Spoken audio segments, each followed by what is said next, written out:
I already got my anger blotches going and I haven't even told the story yet. I just saw a video that reminded me of it. Somebody put some sort of energy saving system next to somebody's property line and it makes this hideous noise and it never stops. And of course, it's a nuisance and it's really bothersome. It's no secret that I hated the city that I lived in before moving to the middle of nowhere, Appalachia.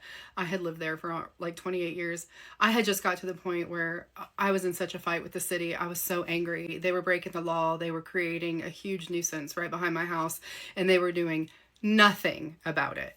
And so what happened was I bought this house in a city neighborhood. Of course I had neighbors, but there was this giant back lot. It was completely empty. It was beautiful. It was just grass. It was this like maybe 3 acres and it was just empty. And it was nice because it was a nice noise buffer for me because I have a hard time with noise because of autism and severe misophonia. So anyhow, it is hard to talk about because I had gotten to a place with the noise where I just didn't want to be here anymore. I couldn't handle it any longer.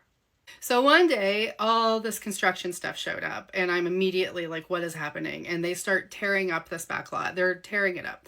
And so I call the city, and I get a hold of this very nice, very honest, she was probably too honest, of a woman who told me what was going on. And she also shared that what they were doing was completely illegal. And so she found out more information on that for me. And I took pictures, and I showed her, and she's like, oh, you're right. And she's like, yeah, this can't be happening. This is illegal. They can't have equipment like this in a setting like that.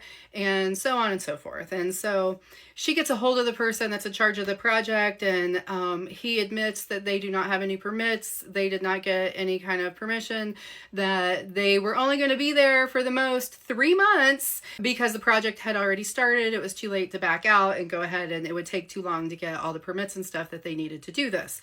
And so she's like, it's only going to be 3 months. Cut to 3 years later. It was a constant construction setup site behind my home. Stinky porta potties, people spilling all kinds of chemicals. They changed the grade of the property. It was a hazard. It was a huge hazard, and the noise was constant. I retaliated some as best as I could, but it didn't make it stop. I would go out at night and there would be equipment where like chains and stuff would just be clinging all night and just banging metal against metal. And I would climb on top of the equipment and I would duct tape it. Like I would duct tape the hell out of it just to make it a nuisance for them to get it apart. And they didn't know who was doing it. And I shouldn't have been able to get to the equipment to climb on it in the first place. I had gotten to the point where I was having a hard time living. And my husband left one day and he couldn't get a hold of me and he thought that I had hurt myself. And so he called the police. Look how red I am. Oh my God. Just the fact that the city was like, they just lied and lied and lied and did not care. And yes, it was driving other people crazy.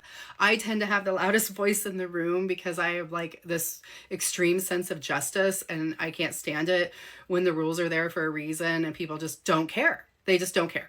And I have another story I'll tell in a different one about how I'll tell it right after this one because it's too good not to tell.